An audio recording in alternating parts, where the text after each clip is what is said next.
Happy to be joined by His Highness, Prince Harry, and the man they call Megatron, Mike Trauner from Pembroke, Ontario, gold medals in rowing, 2 of them. And I know there's a special bond between you two, but let me begin by asking both of you, and I'll start with you, Prince Harry, how have these games gone? I'm the wrong person to ask. You're the motivator, from your perspective, and Mike from the athlete's perspective. You know what, I don't think there's a single person in Toronto that doesn't know the games is on. Canada have made more noise for their veterans community and their serving community than they ever have done before. We all know, as mentioned in the opening ceremony, that Canada has a very quiet and humble way of support. Right. And this week has showed that the support is there. It always has been. And I encourage more and more people to keep that noise going, you know, for now and for the future onwards. But these games have been absolutely spectacular. They really have. The atmosphere has been amazing. You know, people smashing the hell out of life, which is amazing to see. New faces, old faces, new PBs. Some individuals, you know, swimming 50 meters in the pool for the first time with one arm. I mean, it really is absolutely remarkable. And I think not only the competitors and their families are coming away with something quite special, but I think, or I know that spectators actually all around the world have managed to take some form of inspiration for their own lives away from it, which again is something really, really special. From a competitor's point of view, Mike, and I know you have a special relationship with Prince Harry. So, you know, starting off in the beginning of all this, right from the get-go, when I lost my legs and both my arms were completely shattered and had to be rebuilt, you fall into a place of depression, you know, almost like despair. So I'm sitting at home, not really know where my life is actually going to be going. And then one day I get a phone call from Mr. Michael Burns, the president of the Invictus Games this year, and he invited me to come and join Soldier On and the competitors, and Prince Harry himself too. So I went to Toronto, and I was just coming off of a recent surgery where they had to rebuild my my right arm and save my right knee from having to be amputated further. So when I got the challenge actually to be there, I was inspired to see a lot of my friends that were in Toronto at that time. They were getting ready for the Orlando Games, and sure enough, who comes walking around but Prince Harry himself? And he comes up to me and he says, "You know, tell me your story. Nice to meet you." So I shared my story with you. And I felt like I was just one of the guys again. I felt like I belonged there. You made me feel very welcome. And I think that's what I like most about the Invictus Games. And then he issued me a challenge to join the Invictus Games, to join the team, and to compete at the oncoming Toronto Games, which is right now, and to do my best to succeed. And it's not about medals. It's not about beating everybody else. It's about achieving your own goals, defeating your own demons, and I believe that's really what I've done this week. They say it's not about medals, but His Highness will tell you they keep score. You all keep score. What was it like after you motivated Mike to present him with a gold medal? He motivated himself. It's, you know, in every single one of these individuals, it's there. It's ingrained in us. You know, you make that conscious decision to sign up, to wear that flag, to serve your country, and to have fun doing it. So the motivation's always there. The training comes out. You know, it's always that sort of train hard, fight easy mentality. But I think, you know, when you've been through what you've been through, to be able to share a stage, to be able to share a uniform again with like-minded people and fellow countrymen and women, I think, you know, that in itself is a cure. That's a medicine. I mean, you've been talking about sport as a medicine on day one at the seminar. So it is. It's, for me, I just, you know, I think I've said this before in the past. It's like being a proud dad, you know, being part of this family and seeing these guys achieve stuff that, you know, before injury they were smashing the hell out of everything, and then injury, you know, sort of despite the severity of it, they've managed to find a whole new level of fitness, of strength, of, I mean, everything. Yeah. It's just gone beyond anything they could ever imagine. So it's full respect for me every day. Now I want to know, can you tell me what the Prince said to you when he presented the medals? And if we can get a close-up shot, which of the 2 gold medals is the one that Prince Harry presented to you? Absolutely. So it's the one on the right. And this is the one I won for the 1 minute. Yes. So I'm very proud. What did he say to you? Can you tell us? When he leaned over, we have that great shot of him. It was almost like, at first, no words were exchanged.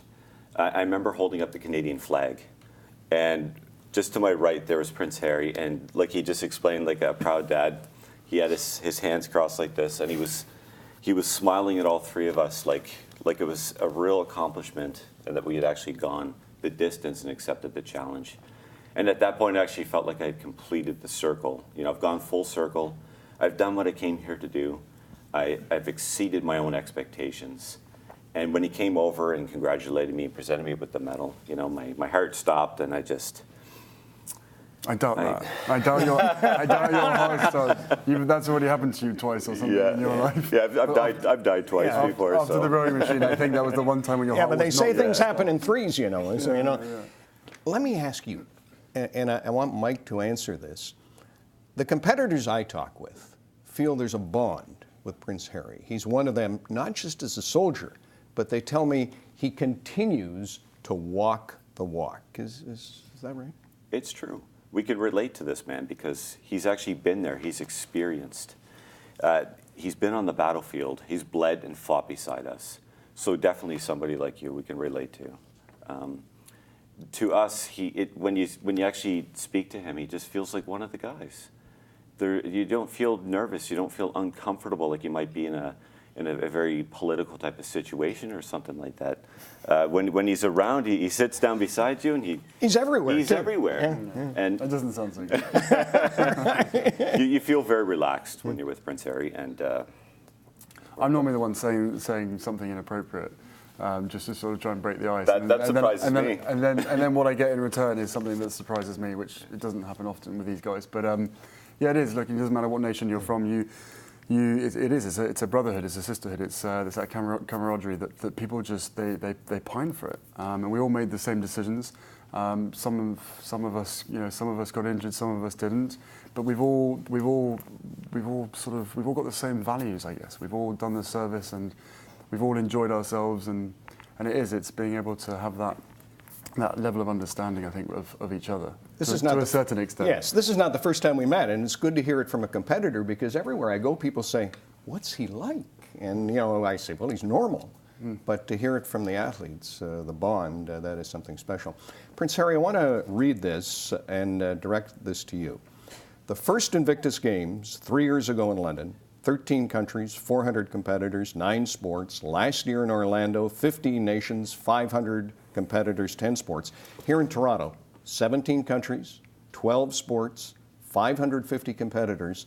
The bar continues to be raised. How high do you think this event can go, and how high would you like to see it go? Every time I get asked this, sort of, I end up to... Sky's the limit.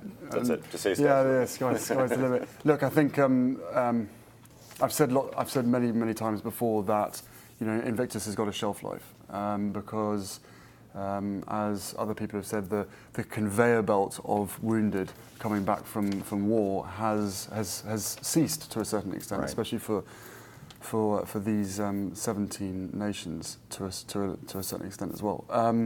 But for us at the Invictus Games Foundation, it happens every year. We think we've made a decision, and then we come to the games, and suddenly, boom!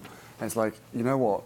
We have a social responsibility here to continue this for as long as it's needed, which is what I've always said. Right. But we'll have to wait and see. Invictus, the world needs Invictus. These guys need Invictus.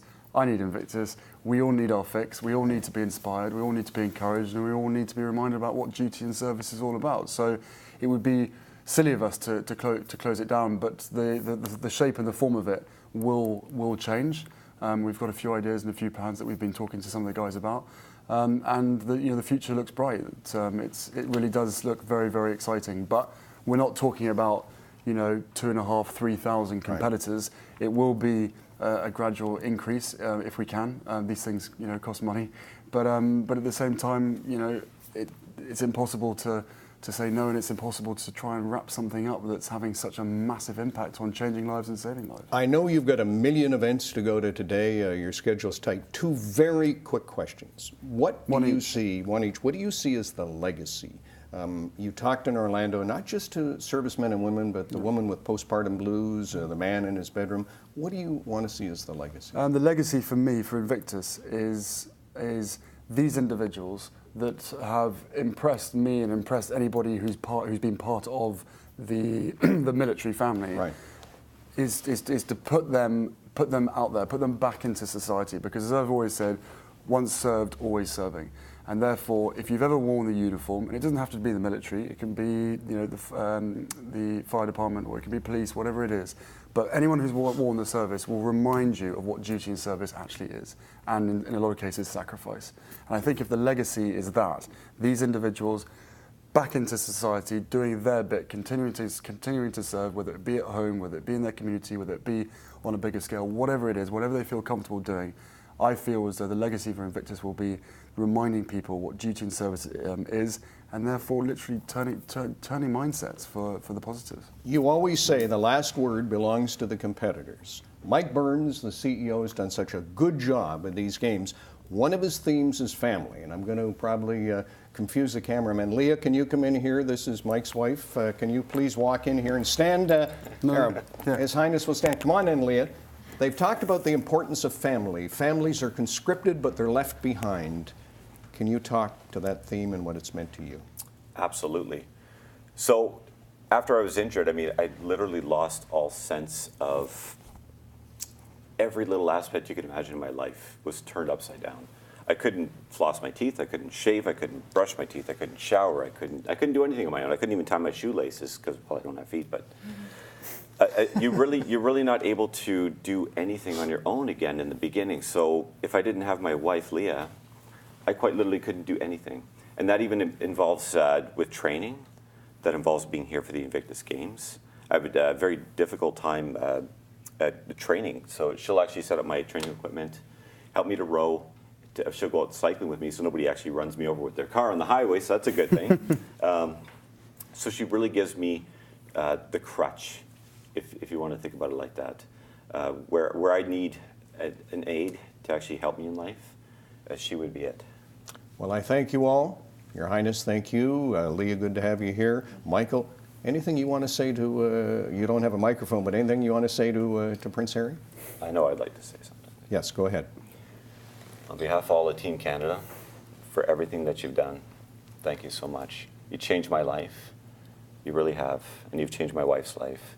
And I hope that you continue to do so. And I hope that we could spread the message out across the nations and get other competitors out here in the games as well. So thank you so much for changing my life. Thank you. You changed your own life. We just created the platform. Thank you, Michael. Your Highness, thank you. Thanks, man. Leah, thank you for coming out. Thank you. Great.